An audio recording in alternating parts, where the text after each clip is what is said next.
Hey guys, this is from Steph to you, bringing you my UFC Fight Night 70 picks and predictions.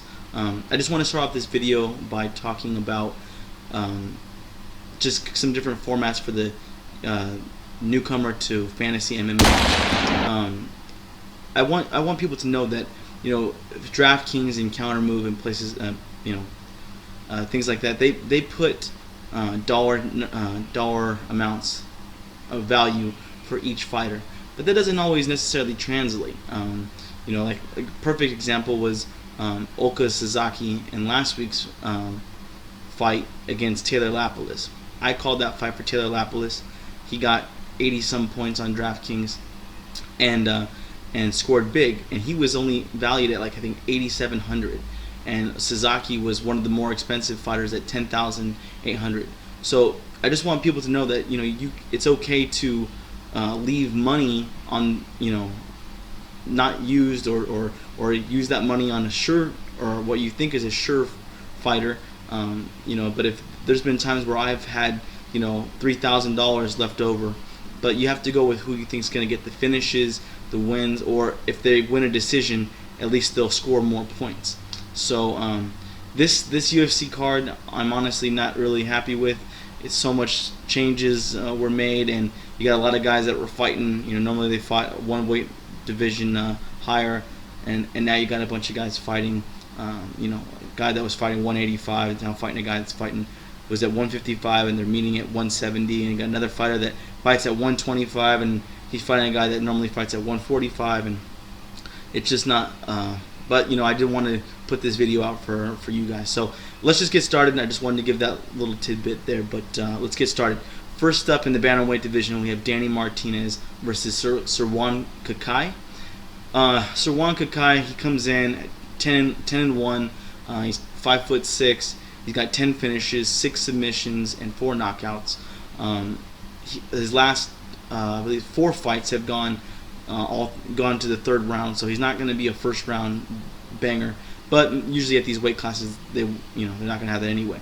Now he's coming down from 145 to 135 for this fight, and his opponent Danny Martinez, he's coming up from 125 to 135. Now Danny Martinez is a MMA not only fighter, but he's also an instructor. He comes in at 16-6. He's got 11 finishes with 8 knockouts, 3 submissions. He's got, I think all of his fights, all of his losses have been decisions. Now he's 0-2 in the UFC. He just lost a decision to Scott Jorgensen. Now he's priced at 10,300. Now I usually don't like to pay anything more than about 10,100, 10,200 for a fighter unless I'm sure he's going to win. Coming up, against a guy that fights at 2 weight classes against him. Granted, it is Kakai's debut, but I've watched footage on both these guys. I'm actually kind of leaning towards Kakai in this fight because Martinez hasn't been spectacular since he's been in the UFC anyway. And although he's a very good fighter, I just think that when you're fighting a guy that usually fights 20 pounds heavier than you, so I would go ahead and take Serwan Kakai for that one. Next up in the welterweight, we have 2 guys making their debut. Steve Montgomery versus Tony Sims. Now, I really am interested in this fight. Steve Montgomery, he's a very, very tall welterweight. He's coming in at 6'4". So, that's only an inch shorter than John Jones. And Montgomery's coming in at 8-2, 5 knockouts, 2 submissions. He's only gone the distance twice in his whole career. So, not that he's had that many fights, but and then also we have Tony Sims. He's coming in. He's making his debut. He's got 9 knockouts and 2 submissions. He is a true striker. The problem with this is Tony Sims fights at 155, whereas Montgomery fights at 170. So Tony Sims being a power puncher and having to fight a guy that's 5 inches taller than you, and also you're moving up in weight to fight him, I don't know how well that will go. I'm actually Montgomery is coming in at 10,500 on DraftKings. I don't like to pay that kind of money for. He's an unproven fighter, and also, from the tape I saw of him, he's not really an aggressive fighter, to be honest. Now, I would really like to take Tony Sims, but again, it's just hard when you're fighting a guy that much bigger than you. But I'm actually going to lean. I'm going to take Tony Sims as a fantasy flyer in this one because I think he possibly can finish the fight. The cool thing about Tony Sims, though, is that he had a 6-fight win streak going until he lost a split decision to Drew Dober. He's currently on a 3-fight win streak, and in those first 6-fight win streak that he had going, he finished each of those 6 fights in the first round. So it's just an interesting little statistic for Tony Sims. I'm going to go ahead and take him in this one, although it's not a lock, it's not a sure thing, but I don't really have much faith in Steve Montgomery. So next up, we have Leandro Silva versus Luis Gonzalez. Now, I got to watch tape on both these guys. Luis Gonzalez, he didn't really show me too much that I wasn't thrilled with him. It is his debut, but you got Leandro Silva. He's coming in at 17-2. He's got 10 submissions, 6 decisions. He's only had 2 decision losses, so he's never been finished. So he's a very, very much the submission specialist, I guess you could say.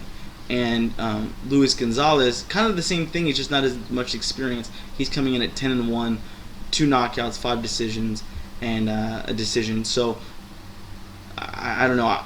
Again, see, these fights are really kind of up in the air because you're getting so many unproven guys. This is the problem when the UFC puts out a fight every week. You're just getting guys for fantasy MMA. It's kind of hard when you have to dig deep.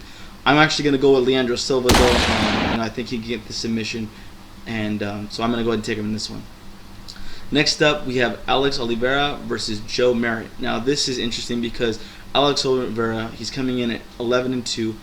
He's got 8 knockouts, 2 submissions. He just won over KJ Noons about a month or so ago.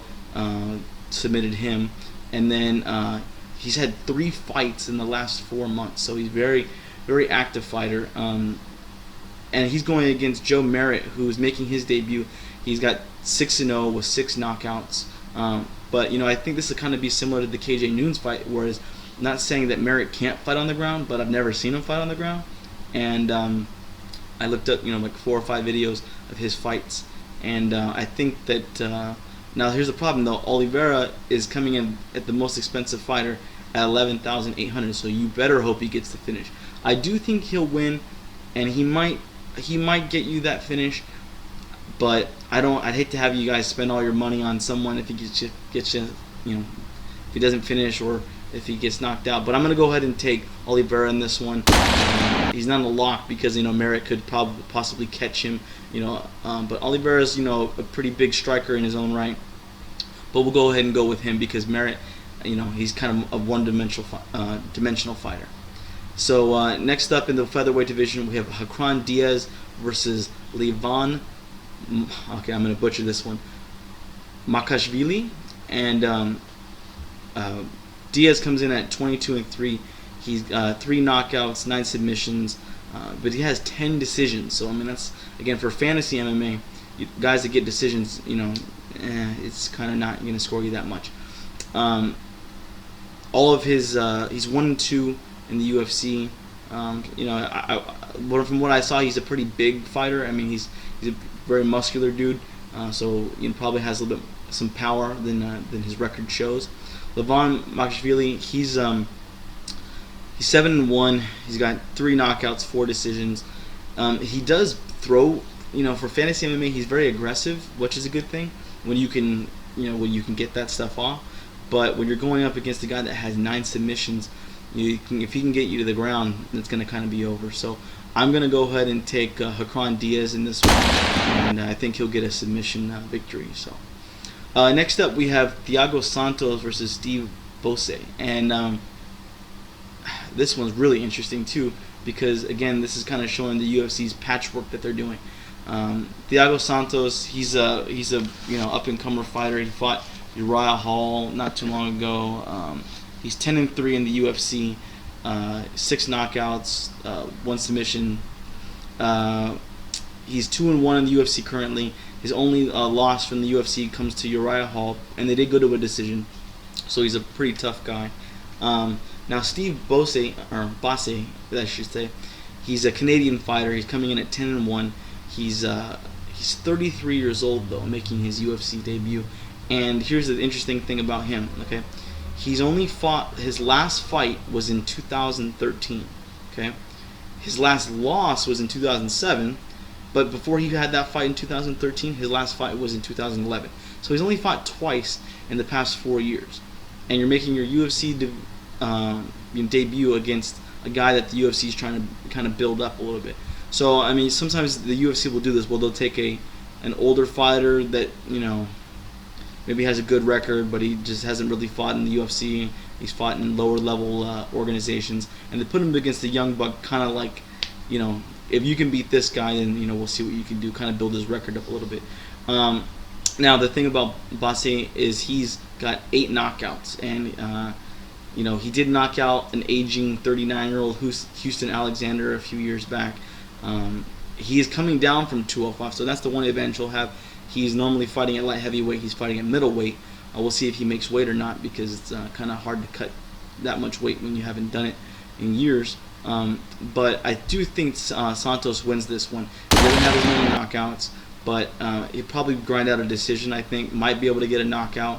We'll see, you know, how much ring rust Bussy has. But if you want to go for a high, you know, high reward, low risk fighter, you might want to look at Bussy, see if he can get a knockout.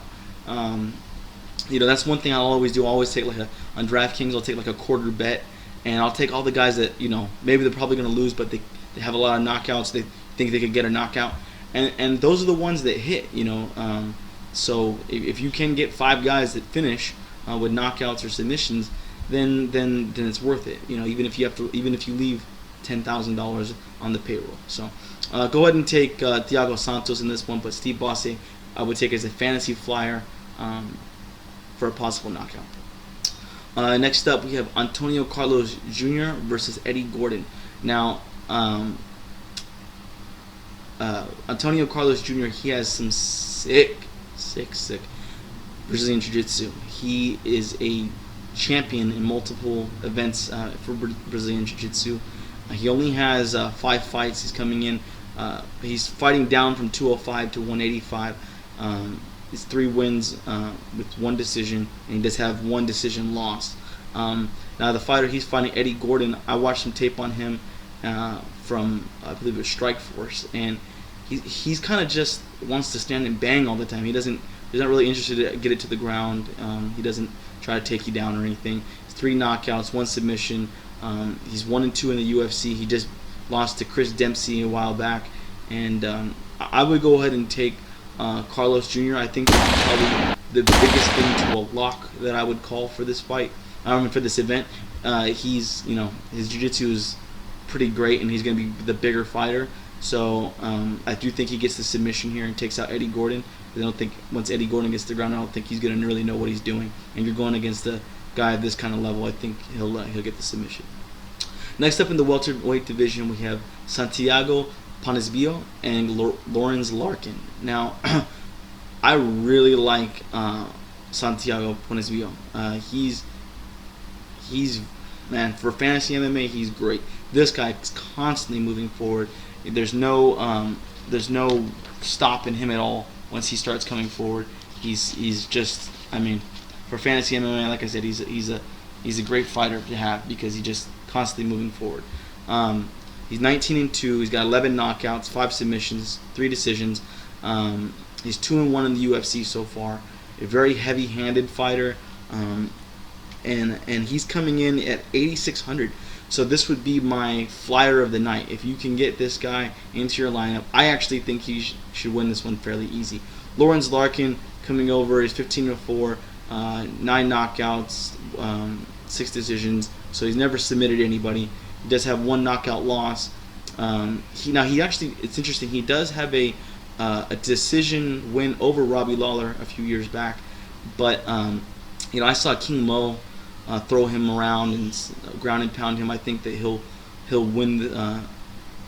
He'll win the battle if they can keep it standing. But I think Ponzinibbio will just kind of like take him down and kind of like ground and pound a little bit, maybe even look for a submission. So I guess my flyer of the night, and I can't believe this is as one-sided as it is, but I would take Santiago Ponzinibbio in this one. And then in the main event, we have Lyoto Machida versus Yoel Romero. Now, here's the problem I have with this being a main event. Lyoto Machida, as we know, was the former light heavyweight champion. He's kind of fallen from grace after losing to John Jones, and he's got a few wins in, and then fought for the title against Chris Weidman at 185, and then he just lost to Luke Rockhold not too long ago when he got choked out. But Yoel Romero, these guys are old. Yoel Romero, he's 38 years old. He's coming in at 9-1. He's a shorter fighter. He's got 8 wins, 8 knockouts, 1 decision, 1 knockout loss that he had. Now here's the thing, for fantasy MMA, he does throw 3.5 significant strikes per minute, so he's constantly throwing. Machida is not very good unless he can get the knockout, he's not going to be very good for fantasy MMA. So although I do think Machida wins, I'd be hesitant to pay $10,500 for him because I don't see him finishing this fight. I think if Yoel Romero can get this fight to the ground, he'll do very well. Machida comes in at 22-6, 9 knockouts, 11 decisions. That's very, very, half of his wins have been decision because he's a counter striker and he'll outpoint you. But again, for fantasy MMA, I wouldn't take him at all. He did just fight 2 months ago when he lost to Luke Rockhold, and I just don't see him being this. That's kind of the problem when you get these kind of guys where they're a great name, but they're not the fighter that they once were. So I do think Machida might win this fight, but I'm gonna go ahead and pick Yoel Romero because he's the stronger fighter. I feel like he can actually end the fight with 1 punch, and if not, he could take him down. And he hasn't fought as the same kind of competition as Machida because I think the only big fighters he's beat were Brad Tavares and Tim Kennedy. But Machida, if he outpoints this, it'll be a decision. I don't see Machida finishing this fight. But for fantasy MMA, look for Yoel Romero as a fantasy flyer. Again, I'm sorry guys, this card is just not doing too great as far as, they're throwing a lot of no-name guys in there or guys that are kind of over the hill. Anyway, this kind of is where it is. We did really, really well last week. I'm glad I was able to win some people some money. I saw some comments where people were really appreciative of my picks, and I appreciate it, guys. I do put a lot of time and effort into making these videos for you guys, and I just hope we can continue. And anyway, we'll see you. From Steph to you, and have a good one.